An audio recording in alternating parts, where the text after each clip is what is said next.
नमस्कार भक्तों, मेरे चैनल भक्ति में शक्ति पर आपका विशेष स्वागत है। आज हम कन्या पूजन की संपूर्ण विधि के बारे में जानकारी प्राप्त करेंगे। कन्या पूजन में कितनी कन्याएं बुलाएं, कितने साल की बुलाएं, कन्या पूजन किस दिन करें, इन सब बातों की जानकारी आज हम इस वीडियो में प्राप्त करेंगे। तो जैसा कि आप जानते हैं, नवरात्रि के 2 दिन बहुत विशेष होते हैं, अष्टमी तिथि और नवमी तिथि। कुछ लोग अष्टमी तिथि के दिन कन्या पूजन करते हैं और कुछ लोग नवमी तिथि के दिन कन्या पूजन करते हैं। तो ये 2 दिन बड़े ही विशेष होते हैं। जैसे कि जो लोग नवरात्रि का व्रत पूजन करते हैं, वे कन्या पूजन अष्टमी तिथि को करने के बाद व्रत का पालन करते हैं, और जो लोग नवमी तिथि के दिन कन्या पूजन करते हैं, वो नवमी तिथि के दिन कन्या पूजन करने के बाद अपना व्रत खोलते हैं। ऐसे में इन दोनों तिथियों का हिंदू धर्म में विशेष महत्व होता है। विधि विधान से कन्या पूजन करने के बाद व्रत का पारण करने से साधक को माँ दुर्गा की विशेष कृपा प्राप्त होती है और जीवन में सुख समृद्धि आती है। ऐसे में अष्टमी और नवमी तिथि के दिन कन्या पूजन में साधक को कुछ विशेष बातों का ध्यान रखना चाहिए। इससे माता की कृपा हमेशा आपके ऊपर बनी रहती है। तो इस वीडियो को अंत तक जरूर देखिएगा। वीडियो पसंद आए तो लाइक, शेयर और सब्सक्राइब जरूर कीजिएगा, और मुझे कमेंटों में बताइए कि आपको ये वीडियो कैसा लगा। नवरात्रि में अष्टमी और नवमी तिथि पर जब भी आप कन्या पूजन करें, तब 9 कन्याओं को भोजन अवश्य करवाना चाहिए।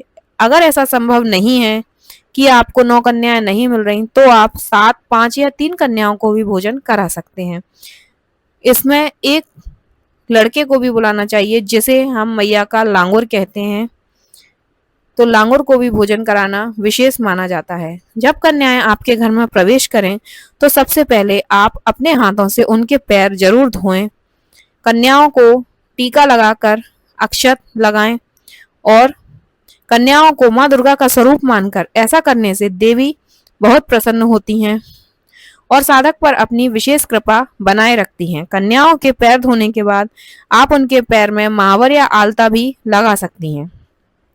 घर में प्रवेश करने के बाद कन्याओं को बैठाकर भोजन कराना चाहिए और उन्हें अपनी रुचि के अनुसार खाने देना चाहिए। साथ ही कन्याओं को प्रसाद के तौर पर आप फल भी दे सकती हैं।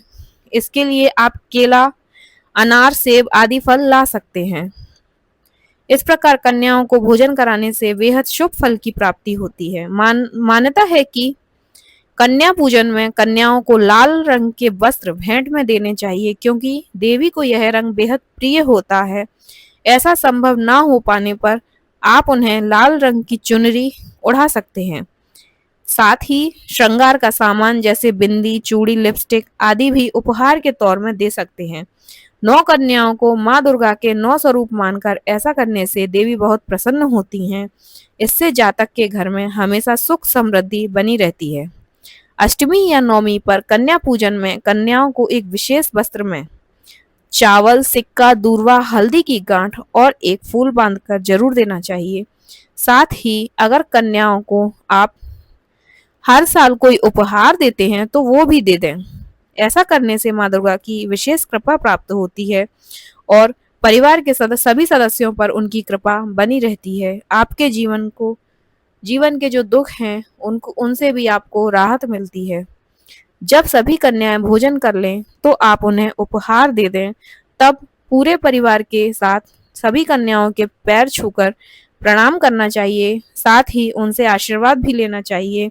इसके बाद कन्याओं को अपने घर के द्वार तक छोड़कर आना चाहिए और उनसे जरूर कहना चाहिए कि आते रहिएगा। ऐसा कहने से देवी माँ प्रसन्न होती हैं, क्योंकि नवरात्रों में जो कन्याएं हैं, वो माँ दुर्गा का ही स्वरूप मानी जाती हैं। ऐसा करने से माँ दुर्गा का आशीर्वाद प्राप्त होता है और परिवार में हमेशा सकारात्मक माहौल बना रहता है। साथ ही घर से जुड़ी समस्याएं भी दूर होती हैं। इसी प्रकार आप कन्या भोजन की संपूर्ण विधि जान गए होंगे। कन्या भोजन आप किसी भी दिन करा सकते हैं। नवरात्रि के 9 दिन ही बेहद शुभ होते हैं। आप किसी भी दिन कन्या पूजन करवा सकते हैं और कन्याओं को भोजन करा सकते हैं। नवरात्रि की अष्टमी और नवमी तिथि बेहद ही शुभ मानी गई है, तो ज्यादातर सभी लोग अष्टमी और नवमी तिथि के दिन ही कन्या पूजन करते हैं। तो कैसी लगी आपको मेरी ये वीडियो? और ऐसी ही वीडियो देखने के लिए मेरे साथ बने रहिए। धन्यवाद। जय माता दी।